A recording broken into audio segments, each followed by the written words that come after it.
have 2 sisters that I'm close with. I also have a niece, Leah. Leah's 16, and after my ex-wife decided to split up and divorce due to infertility problems that lasted for 5 years, I started a college fund for Leah to help her go to her chosen college. That was in 2019. Now I visit my mother's home, where my sister and Leah are living, every week to spend the weekend together. This past weekend I was asleep upstairs while my mother, my sister and Leah were in the kitchen. I came downstairs to grab a glass of water and heard my sister talking about my ex-wife expecting a baby with her new husband. This struck a nerve and I kind of froze from shock. I then heard Leah react to the news repeatedly saying, "I told you so, I told you so."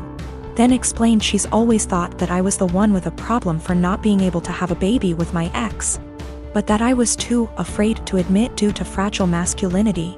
I could not believe what she said, but what made it worse is her following statement about how my ex was smart to get a divorce before it was too late. I went upstairs and into the room and shut the door and stayed there for hours. Mom and sister saw me about to leave and insisted to know what the problem was. I didn't want to argue, but I told them that I heard what Leah said about me. Leah stopped eating and got quiet. My sister tried to play dumb, but I told her I heard their entire conversation about my ex-wife and her pregnancy news. My sister tried to backpedal, saying Leah is just a kid who doesn't know much about this stuff and was just spouting nonsense. I told them I don't want to talk about it and they refused to let me leave, but I left eventually. I later sent my sister a text telling her about how hurt and devastated I was because of what Leah said, and told her I will no longer be responsible for funding her education. My sister kept trying to call, then texted saying Leah didn't mean what she said and offered to make her apologize, but I didn't feel comfortable being in the same room with someone who blamed me for something that was out of my control and something that literally turned my life upside down. My mother tried to get me to come over so we could talk, saying Leah doesn't deserve me turning my back on her like that. I haven't seen my sister nor Leah after what happened, but they are still trying to contact me, which means there's still a room for a discussion, and so I've decided to go see them tomorrow. Sit down together and have a long conversation. But this, I admit that I was mad when I told my sister about the college fund cancellation. I love Leah so much and see her as my own daughter. Unfortunately, her dad, my brother-in-law, is deceased, and so I understand losing a parent at a young age and relate to the kind of hurt she carries inside. Lost my father in an accident when I was 11, and I think that sitting down and talking things out is the best option before I make any decision. Also, one more thing to clarify, both my ex-wife and I were having these fertility issues. Both sides, but since my ex-wife got pregnant soon after her new marriage, then my family thought that I was the problem originally. It is what it is, and I'm learning to not words get in my head so easily. I'm not mad at anyone, I'm just trying to move on with my life like anybody else. I have waited tables for the last 3 years. During my shift last night, a group of 4 women in their late 20s came in. They were a pleasure to have as customers. They ordered 4 of our house cocktails to start with and then went over the menu for their entrees. Then I was on my way back to their booth with the drinks on a tray. I walked by the back side and overheard one of them talking about how she was 14 weeks along. When I rounded back, they were talking about the same topic, and it was clear to me that she was pregnant. I figured her having 1 drink wasn't a big deal. They ordered their entrees and I went off to handle other tables. About 5 minutes later, they called me over again and asked for another round. At this point I started getting concerned, but I took the order and cheerfully said I'd be right back. This time, I went to the bartender and asked him to make one of them a virgin cocktail. He was confused, but since he's a good friend of mine, I told him to just trust me. A few cocktails later, hers strictly virgin, they started getting rowdy, and Mrs. Pregnant Woman was also getting into it. I figured that since she didn't notice, things were okay. The problem came when I took them their check, and they asked to split the bill at the register. When Mrs. Pregnant Woman got to the counter, I saw her cocktails were marked with virgin. My bartender had edited each in the system for inventory. It was too late for me to edit them back, so I just had her pay, hoping that she wouldn't look at the receipt. They all thanked me and left, leaving a generous tip in the process. They were talking in the parking lot for the next short while, presumably waiting for an Uber. Several minutes later, Mrs. Pregnant Woman came back and asked what virgin on the receipt meant. I fessed up that it meant non-alcoholic. She blank stared me for a few seconds and then asked if she had ordered a non-alcoholic cocktail. I said no, but told her that I assumed she wanted one seeing as she was pregnant. It was a lame lie and I'll admit it, but she looked me in the eye and asked me to return her part of the tip. I did so. Then she talked to my manager. My manager took me into her office and literally shrieked at me until hoarse. I stood my ground and told her that I'm not going to be responsible for FAS. She told me that she was taking me off the calendar until she decided what to do with me. She also informed me that I could get the restaurant in serious trouble for discrimination.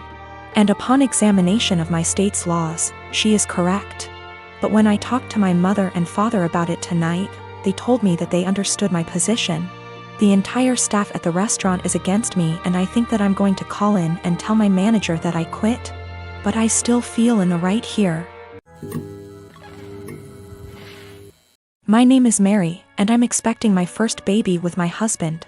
This is the first grandchild in the family, in-laws, and they said that if the baby's a boy then we'll give him my father-in-law's name. He's dead due to cancer. I had no problem with that. This happened before we found out the gender of the baby. My husband and his family had me do things like attend prayers and do other rituals before the reveal at the doctor's. I didn't like that but went with it to keep the peace.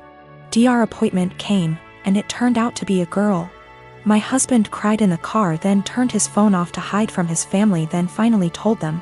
His mom and the others made their frustration and disappointment clear, which bothered me cause my daughter deserves to be celebrated, but they ghosted me for days, then started coming over and visiting, constantly referring to my daughter as my son, claiming the results were false and basically pretending it's a boy. I had severe fights with them after they refused to stop it.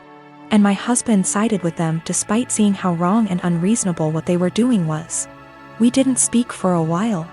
Sister-in-law called to apologize, then informed me she arranged for a baby shower for me. I was so excited and happy. But when I arrived I saw blue balloons, blue cake with father-in-law's name / decorations around. I was so confused I had to sit down. Sister-in-law explained they were still hoping the gender results are false and it's a boy. I looked at my husband and he agreed with her. I lost my temper and yelled at them all, calling them delusionals and telling them to stop treating my daughter like she's unwanted and act like she doesn't exist by throwing a party for their imaginary grandson. Mother-in-law break down crying. I took my bag and walked out immediately.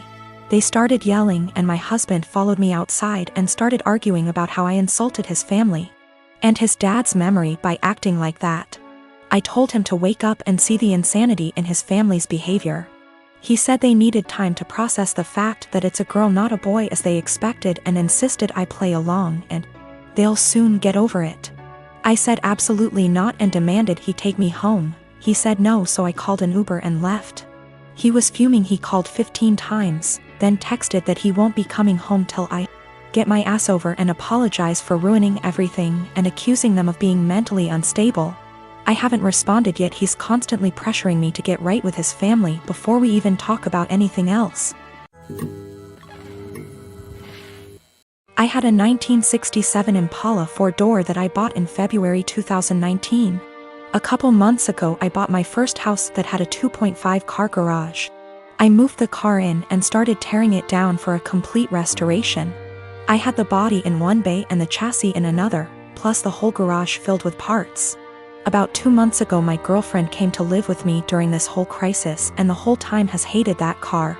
She wants to park in the garage, but I have 2 acres of land with a lot of nice places to park under shady trees, or hell, even in the barn if it has to be inside. I tell her tough luck, it's my house and it's not like I can just throw it back together real quick. Anyways, I was out of town for a couple days on a business trip for the small local company I work for. When I got back, my girlfriend was all smiles. Making me food all the time, doing all the chores, all that. I thought maybe she just was happy to have me home, but then I realized that I didn't see her car in its usual spot. I asked her where she parked so I could make sure I mow that area and keep it clean, and she said not to worry because she parked in the garage. I asked how and she told me to go check it out. Turns out that while I was gone she hired some people to come over and move everything related to that car, including the drivetrain, body, and chassis and all parts, and take it to the local dump / scrapyard. I was absolutely dumbfounded. I had spent over $11,000 on that car, including new parts, services, and the car itself. I told her that I was going to be taking her to court for that, and she brushed me off like I was being dramatic. I told her that it's done between us and to pack her things and leave. I admit I was really angry, but I did end up getting a lawyer.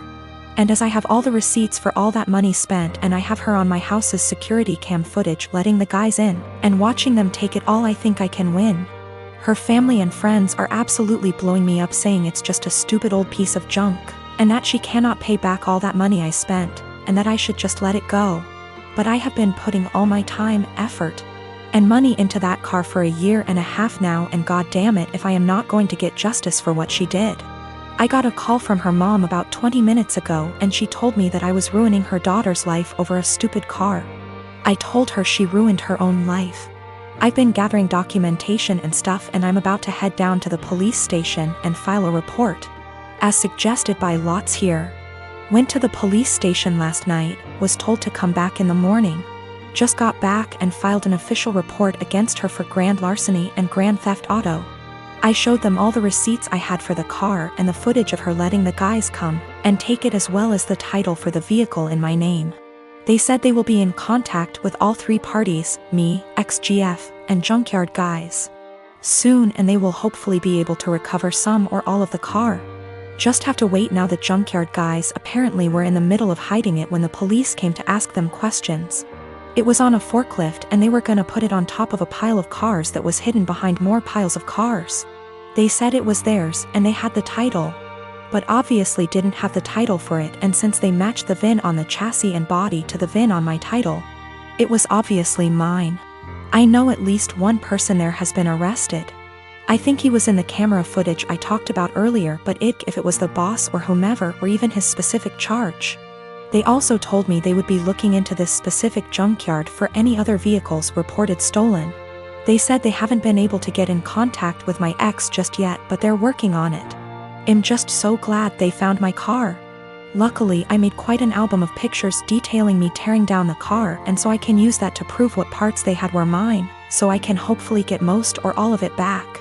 Police haven't let me take it back home yet, as they say it is evidence or something, so hopefully I can get it back eventually. Thank you all so much for the support and advice.